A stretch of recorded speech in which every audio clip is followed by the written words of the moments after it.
Estamos no segundo bloco do Toda Mulher e o assunto de hoje é a vida e a obra da escritora francesa feminista Simone de Beauvoir.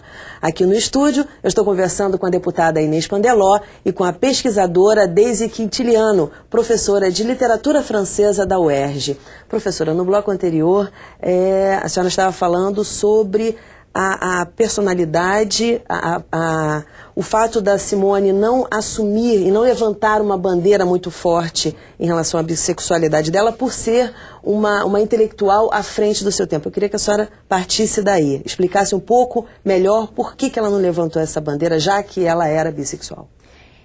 Bem, na realidade eu vou também recuperar um pouquinho a pergunta, vou um pouquinho mais atrás, para tentar dar uma explicação um pouco mais convincente. Na realidade, o fato não é que Simone não tenha levantado essa bandeira ou outras, é que um setor significativo do grupo de feministas e um setor mais radical considerava que essa bandeira não foi contundente. Exatamente. A força de Simone, o carisma de Simone, a penetração de Simone nos meios acadêmicos e para-acadêmicos, porque ela se torna exatamente uma intelectual muito à frente do seu tempo, mas também de um poder midiático absurdo, que ela poderia ter realmente sustentado de forma mais consistente, mais contundente, mais perseverante essa causa, essa bandeira, enfim.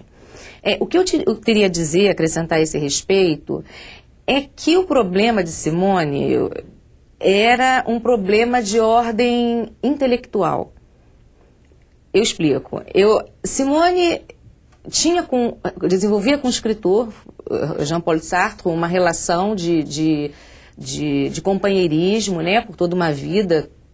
A vida inteira eles foram companheiros, eles trocaram ideias, informações, críticas, enfim, tudo isso. Mas ela desenvolveu com ele aquilo que eles próprios denominavam o amor necessário. Porque eles estabeleciam a distinção entre amor necessário e amor contingente. E este amor necessário era o amor que era necessário para a produção intelectual. Um precisava do outro, um precisava do estímulo e da presença do outro para que a produção andasse. Mas isso não significa dizer que os desejos não deveriam ser sufocados, reprimidos, até porque isso seria um contrassenso com relação à liberdade plena preconizada pelo próprio existencialismo enquanto movimento.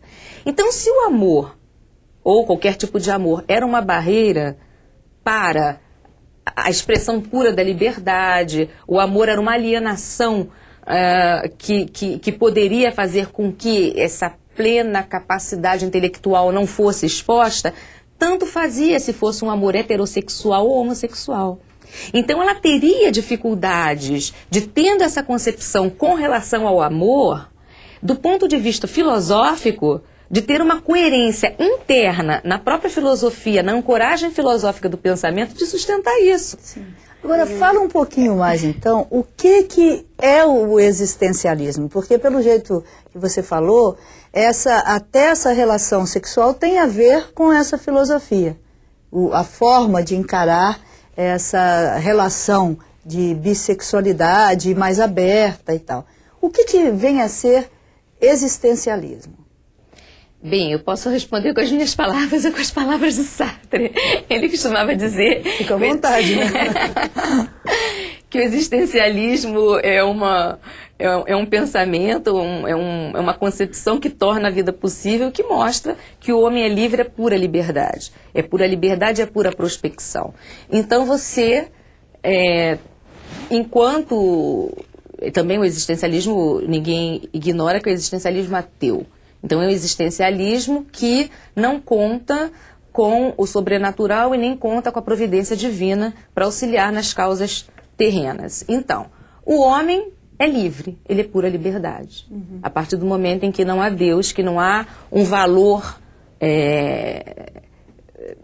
superior, suprassensível, no qual ele possa se apoiar, ele é livre, e ele é livre para ele fazer o que ele quiser dentro de alguns parâmetros. Que parâmetros são esses?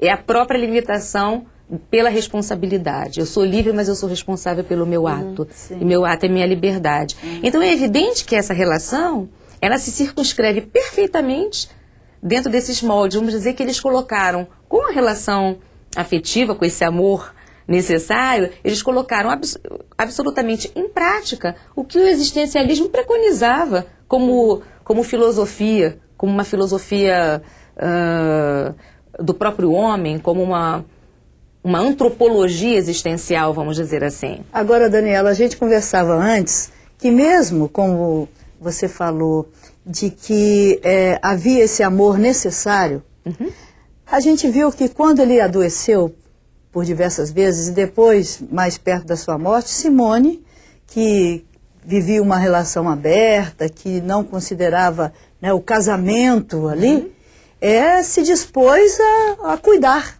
né, dele até o fim, e depois até escreveu um livro, A Cerimônia do Adeus, em homenagem a Sartre. Então, esse amor era tão só o necessário assim? Literalmente necessário, né? Porque ele precisou dela. Mas será que era como só ela isso também mesmo? adoeceu uma vez e ele cuidou dela, né? A gente tem que compreender que foi uma relação muito longa, né? Uma relação que atravessou praticamente a história do século XX e marcou o século pela exposição das ideias, do pensamento, etc. Agora, é muito interessante o que a deputada acabou de observar, porque mesmo cuidando de Sartre, eles nunca moraram na mesma casa. Nunca, né? Não, mas acabaram sendo enterrados juntos, né? Sim, Simone recebeu muito mal a morte de Sartre.